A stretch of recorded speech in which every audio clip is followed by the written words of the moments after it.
Welcome to The Explainer. Today, we're totally peeling back the layers of digital money to answer the most fundamental questions about Bitcoin. We're pulling this directly from the book Bitcoin Answered. And look, our goal here is super simple. We're going to capture the absolute essentials of this book in 8 minutes or less. By the end, you'll walk away with a crystal clear understanding of the whole digital currency revolution. All right, let's jump right in. Okay, let's start with a genuinely staggering number, $50 billion. That is the estimated fortune of Bitcoin's super mysterious creator, Satoshi Nakamoto. And get this, it's just sitting there, completely untouched, spread across 1.1 million Bitcoins.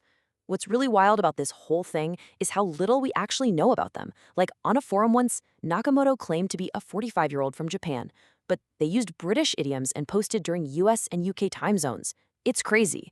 Whoever they are, if Bitcoin keeps climbing, this father of cryptocurrency is literally going to become the richest individual in the world. Section 1. What exactly is Bitcoin? Peeling back the layers of digital money.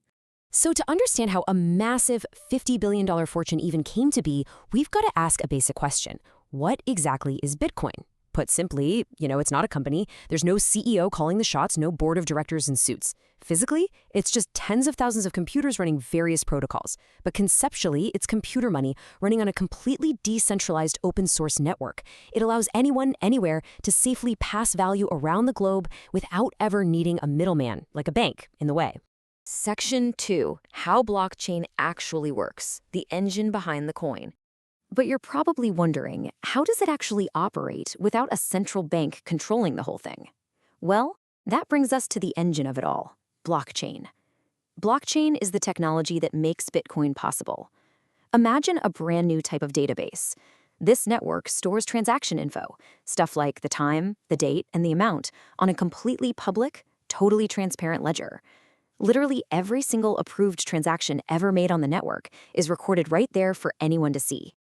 To really visualize how this works, think of a physical chain. Each block contains the transaction data and a unique digital key. But here is the absolute genius part. It is mathematically linked to the block that came right before it and the one right after it. This creates this chain-like pattern, hence a blockchain. These links essentially form an unbreakable vault of data. You can't just go in and secretly alter a past transaction. Why? Because the subsequent blocks would immediately detect that discrepancy and just reject the change completely. Section 3. The art of mining, creating digital scarcity. Now, let's peel back our next layer and see how this network actually builds scarce value. The big key here is a strict hard cap. Unlike traditional fiat money, where governments can basically just fire up the printers whenever they want, there will only ever be 21 million Bitcoins in existence. Ever. With over 18 million of those already circulating today, it's literally mathematically designed to be digital gold. So how exactly do new coins get minted? Well, it happens through this thing called a proof-of-work mechanism. Basically, computers on the network, which are called nodes, follow 4 exact steps to earn block rewards: compute, solve, send, and verify. Through this exact process, roughly 900 new Bitcoins are added to the supply every single day. And the people who run the computers doing all this heavy lifting? Yeah, we call them miners. During this process, these miners' computers are basically in a massive global race to compute and solve incredibly complex mathematical equations. Once a math problem is finally solved and then verified by the rest of the network, boom, the transaction is locked in, and a brand new Bitcoin is released directly to that winning miner as a reward. It's really an elegant system. It ensures the network is constantly updated and, more importantly, secured entirely by its own users. Section 4. Wallets, keys, and security. Keeping your digital gold safe.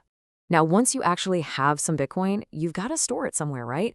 Which brings us to the real practical mechanics of wallets and security.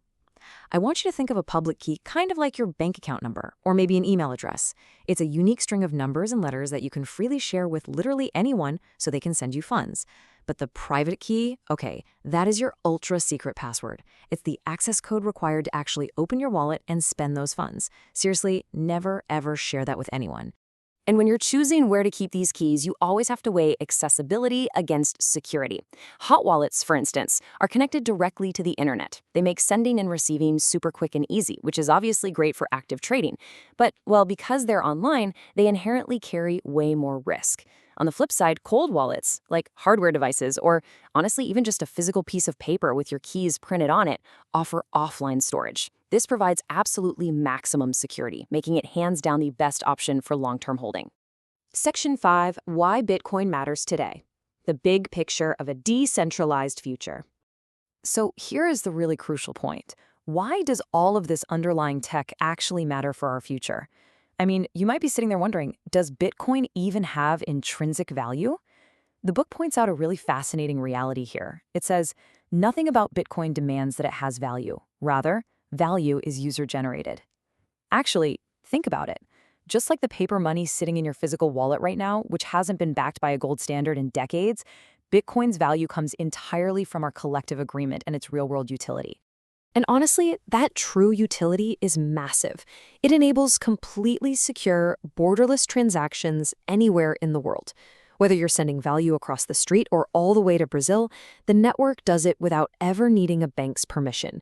It completely strips away all the friction, all those annoying delays, and the centralized control of traditional financial institutions.